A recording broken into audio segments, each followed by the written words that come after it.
Hello and welcome to Daily Drives. Today we'll be looking at the 2018 Abarth 124 Spider. This is a lovely looking car, it performs well and the sound is incredible. So let's get into it.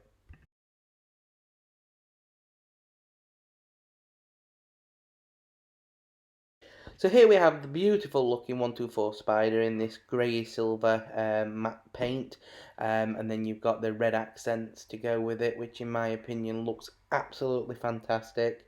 The red does definitely set the car off with the toe. You've got the towing point there in the red, and then obviously the red lip at the bottom with the excellent styled lights in the front. It is based on the new MX-5, so if, they are a very similar car. It's just this one's obviously designed by by a Abarth team, and it really does look the part. The multi-spoke alloy wheels look great with the red Brembo brakes. It does stop when you need it to. The only downside, in my opinion, is the aerial. I think they could have built that in to the car, which would have made it look a little bit better. But the performance of the car on it's a 1.4 litre 4-cylinder petrol engine, so it does shift when you need it to, because it's only about 1,025 kilogram curve weight or so it's not very heavy at all. So as you can imagine, it does steer very well, very precise, and it is a lovely car. You've got the 4 exhaust at the back, which do sound brilliant, which you'll see later on. And just the overall styling of the car, it's lovely. It's a step above the MX-5 in my opinion. Even it's a little bit more money, which you would expect because of the work that's gone into it. But this particular spec with the red and the silver, it looks they do look really well. Overall, the quality of the car is what you would expect from something like a Fiat. It's the design of it, the front nose there with the grille.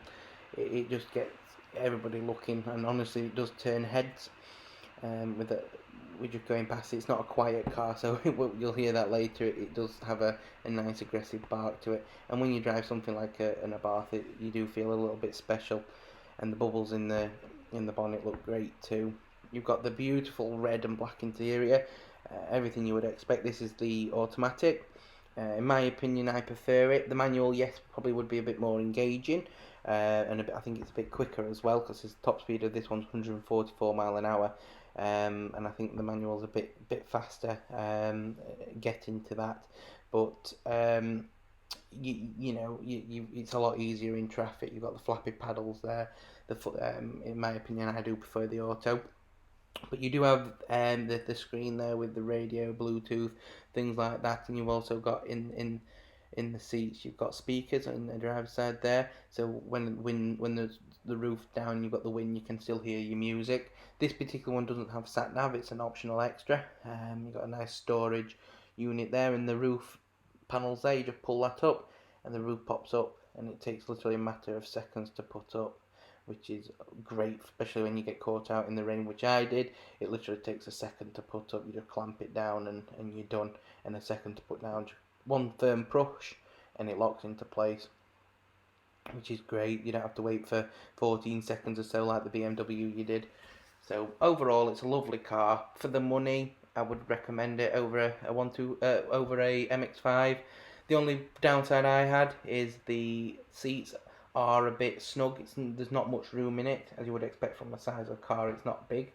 So if you're a larger guy like me, you're not necessarily going to be the comfiest, but you've got all the tech that you need. You've got the 12 o'clock markers you just saw there. You've got the Brembo brakes.